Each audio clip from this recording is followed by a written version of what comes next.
श्रीमद् भगवद गीता भगवान कृष्ण की मुख्य वाणी है तथा इसमें उपनिषदों का सार संग्रहित है। श्रीमद् भगवद गीता को स्वयं उपनिषद माना गया है। परमात्मा के परम तत्व का साक्षात्कार कराने वाली यह ब्रह्म विद्या है। भगवान कृष्ण अपने सखा अर्जुन को कर्मयोग की शिक्षा देते हैं। पहले अध्याय के अंत में अर्जुन विषादग्रस्त होकर तथा गांडीव धनुष उतार कर स्वजनों से युद्ध न करने का निश्चय कर रथ के पिछले हिस्से में जाकर बैठ जाता है। उसके मोहग्रसित मन को मोह से मुक्त कराने तथा विषाद को दूर करने भगवान कृष्ण उसके प्रति उद्बोधन करते हैं। पहले वे उसे उसकी कायरता पर झड़कते हैं, फिर समझाते हैं। दूसरे अध्याय के प्रारंभ में अर्जुन भगवान कृष्ण से अपनी मनाह स्थिति प्रकट करता है और अंत में पूछता है कि भगवान, मेरी बुद्धि काम नहीं कर रही है, मेरे लिए कल्याणकारी मार्ग का निर्देश करिए, मैं आपकी शरण में हूँ, मुझे भ्रम से उबारिए। तब भगवान कृष्ण अर्जुन के संदेहों का समाधान करते हैं। वे सांख्य के सिद्धांतों का प्रतिपादन करते हैं और योग का अभ्यास करने को कहते हैं। यह ज्ञान योग है जो कर्मयोग को बढ़ावा देता है। आत्मा और शरीर के भेद का निरूपण करते हुए भगवान कृष्ण किसी के भी लिए शोक न करने की बात कहते हैं। जिसका नाश नहीं होता उसके लिए शोक करना उचित नहीं है। जो नाशवान है उसके लिए भी शोक करना उचित नहीं है। परिणाम की चिंता किए बिना कर्म करना चाहिए। कर्म का फल भगवान के हाथ में है, इसलिए फल की आशा से किया गया कार्य दुख उत्पन्न करता है। मनुष्य को योग की अंतर्दृष्टि प्राप्त करके निष्काम भाव से अपने कर्तव्य कर्म का निष्पादन पूर्ण लगन एवं तत्परता से करना चाहिए। यह संदेश इस अध्याय में भगवान कृष्ण ने अर्जुन को दिया है। इस अध्याय का नाम सांख्य योग है। इसमें योग के अभ्यास के साथ सांख्य सिद्धांत का प्रतिपादन हुआ है। द्वितीय अध्याय। संजय उवाच तम तथा कृपयाविष्टमस्तु पूर्णकुले क्षणं विषीदन्तमिदं वाक्यमुवाच मधुसूदन। श्रीभगवानुवाच कुतस्त्वं कस्मलमिदं विषमे समुपस्थितम् अनार्यजुष्टमस्वर्गमकीर्ते कर्मर्जुन क्लैब्यं मा स्म गमा पार्थ नैततोपपद्यते क्षुद्रं हृदय दौर्बल्यं दत्तोत्तिष्ठ परं तप।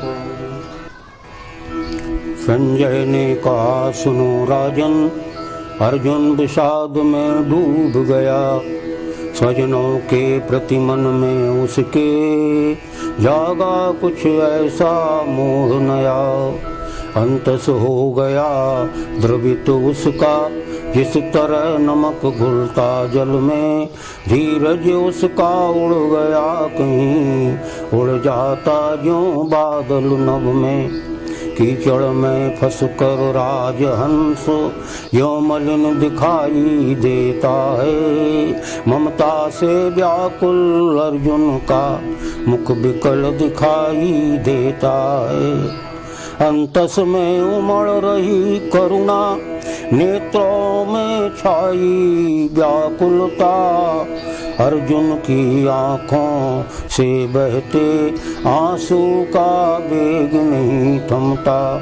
व्यामोह ग्रसित अर्जुन को लख बोले मधुसूदन, हे राजन, इस तरह विकल होना तुमको क्या शोभा देता है अर्जुन।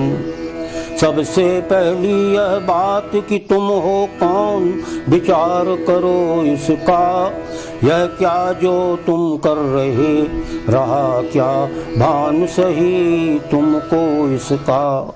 क्या रही कमी तुम में जो तुमको यूं कमजोर बनाती है। क्या करना शेष रहा तुमको, दुख बात कौन पहुंचाती है। अनुचित बातों की ओर कभी तुम ध्यान नहीं देते थे यूं धीरज खोते थे नहीं, आज इतने अधीर हो आए क्यों। असफलता को सौ दूर भाग जाती है, नाम तुम्हारा सुन तुम रहे वीरता की निधि, क्षत्रिय वीरों के किरीट हो तुम। हे पार्थ वीरता का तेरी बजता है डंका, त्रिभुवन में साक्षात हुए शंकर परास्त तुझसे जो उतरे थे रण में। जो 3.5 करोड़ रहे बेदैत्य निवात कवच जैसे, निर्मूल हुए लड़कर तुझसे, जीते न युद्ध कैसे कैसे। गंधर्व परास्त हुए तुमसे, गाते हैं कीर्ति गान तेरा, तुम अतुलनीय हो सच अर्जुन, त्रिभुवन का है छोटा घेरा।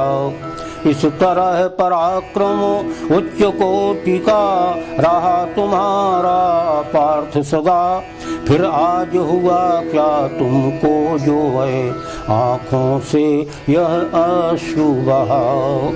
वीरों की अपनी वृत्ति छोड़ सिर झुका खड़े हो यूं उदास, अर्जुन तुम रहे विचारवानों पर करुणा के बस हो हताश। तुम बने हुए हो दीन मगर क्या रवि को तिमिर निगल पाया, या अमृत की हो गई मृत्यु, या बारी नमक से गल पाया, या लकड़ी अग्नि निगल पाई, या कालकूट विष दसा गया, या देखा क्या तुमने भुजंग को कोई मेंढक निगल गया, या गीदड़ लड़ा सिंह से हो क्या ऐसा लेखा मिलता है। बातें ये सभी विलक्षण सी सच हुई आज यूं लगता है। इसलिए सुनो अर्जुन तुम अपने पास मोह मत आने दो, मन को संभाल लो धीरज से, उसको न बहक यूं जाने दो। यह पागलपन है तजो इसे, तुम उठो उठाओ धनुष बाण, रणभूमि यहाँ करुणा का आखिर तुम्हें बताओ कौन काम। अर्जुन तुम तो हो ज्ञानवान, फिर क्यों कर नहीं विचार रहे, क्या दया युद्ध के समय उचित, क्यों भावुकता में व्यर्थ बहे। व्यवहार तुम्हारा यह अर्जुन अर्जित सुकीर्ति पर बटता है, अपयश का कारण बनता है, इससे परमार्थ बिगड़ता है। इस असमय में यह मोह तुझे उत्पन्न हुआ क्यों कर अर्जुन, यह कायरता का समय नहीं, यह नहीं विषाद का है कारण। इसलिए यह कातर भाव न श्रेष्ठ पुरुष को कोई मान दिलाता है, यह अर्थ धर्म सुख भोग मोक्ष से वंचितों से बनाता है। इसलिए पार्थ तू त्याग नपुंसकता जो तूने दिखलाई, यह नहीं कभी भी उचित कि तेरे द्वारा जाए अपनाई। यह तुच्छ हृदय की दुर्बलता तू त्याग से मत कर विलंब, तू शूरवीर रणभीरु नहीं, उठ युद्ध हेतु कर नाम धन्य, तू छोड़ शोक का भाव, न कर दुख रिश्ते नातेदारों का।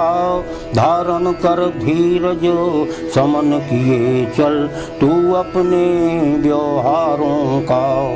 जो कुछ अब तक तूने पाया, कर नष्ट न अपने उस यश को। क्यों भ्रमित हुआ जो देख नहीं पाता है तू अपने हित को। क्या आज बन गए संबंधी ये कौरव पहले कभी न थे, या आज ज्ञात यह बात हुई जिसको तुम पहले भूले थे। या इनसे पहचान तुम्हारी अब तक कोई नहीं रही। फिर ऐसे हो